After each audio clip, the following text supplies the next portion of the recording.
પૂછીને મુસ્લિમ આતંકવાદીઓએ હિન્દુઓને ગોળીઓ માર્યા। ગઈકાલે કાશ્મીરના પહેલગામમાં પ્રવાસીઓ ઉપર આતંકવાદી હુમલો કરવામાં આવ્યો છે, જેમાં અંદાજે 28 લોકોના મોત થયા છે।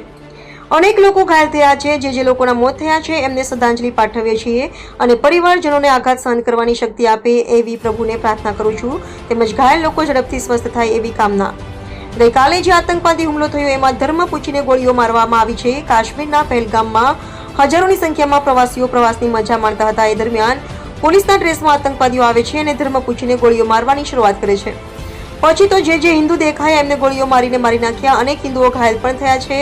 આ આતંકવાદીઓ અંદાજે 28 જેટલા હિન્દુઓનો નરસંહાર કર્યો છે। આ ઘટના દેશના કરોડો હિન્દુઓ માટે આંખ ઉઘાડવા સમાન છે, કારણ કે જે લોકો એવું બોલે છે કે આતંકવાદીઓ ધર્મ નથી હોતો, તો આ શું છે?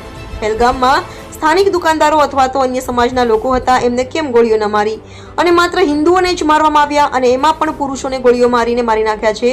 અને મહિલાએ ગોળી મારવાનું કહ્યું તો પણ ના પાડી અને કહ્યું કે તો મોદી ચુક્કો બતા દેનો। એનો અર્થ એવો થાય છે કે આતંકવાદીઓ ભારત સરકારને ચેલેન્જ કરી રહ્યા છે કે આતંકવાદી હુમલો એ હિન્દુઓ પર હુમલો કે કોઈ નાત જાત પર હુમલો નથી। એટલે હિન્દુઓએ હવે જાગૃત થઈને એક રહીશું તો સેફ રહીશું, તો એ સમજી લેવાની જરૂર છે। આપણે નાત જાતના વાડાઓમાંથી બહાર નીકળીને હિન્દુઓએ દરેકની સાથે હળી મળીને રહેવાની જરૂર છે। હિન્દુઓએ ખાસ ધ્યાન રાખવા જેવી બાબત, કાશ્મીરનો પ્રવાસ ટાળો, આર્થિક બહિષ્કાર એમને કંગાળ કરશે।